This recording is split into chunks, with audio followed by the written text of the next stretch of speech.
ரைவத புத்தினி அம்மனை 48 நாள் கௌரி பூஜை முடிந்த பிறகு அம்முடைய மின்புற ஒரு குழந்தை பெண் குழந்தை அழகான பெண் குழந்தை கிடைத்திருக்கிறது.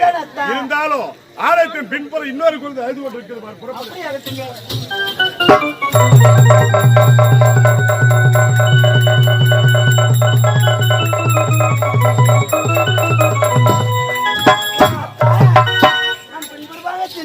ஒரு பெண் குழந்தை இருந்தது. பயண செல்வம் இல்லை என்று நாம் இருவர் வருத்தத்தோடு இருந்தோம்.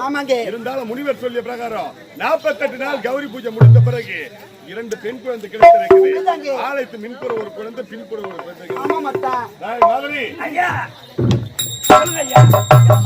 எங்கள் இருவரும் பார்த்து குழந்தை இல்லை என்று சொல்லிக் கொண்டிருந்தாயே, அழகான பெண் குழந்தை இருவர் பாருங்கள். எங்களுக்கு குழந்தை எப்படி அவனு அந்த ஆண்டவன் கடா சூத்தை ஆண்டவன் கிருபையால்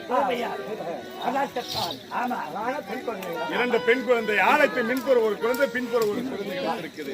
இருந்தாலும் 2 செல்வங்களை தாளாட்ட வேண்டிய ஆகட்டும்.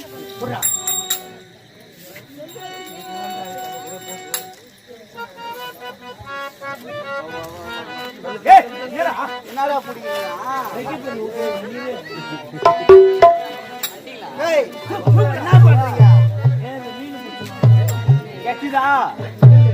என்ன பண்றீங்க? குடிங்கடா ஒழுங்கா தொட்டில. அத்தா, 2 குழந்தைகளும் அழகாக உறங்க வேண்டும், தாலாட்டு பாட வேண்டும் அல்லவா?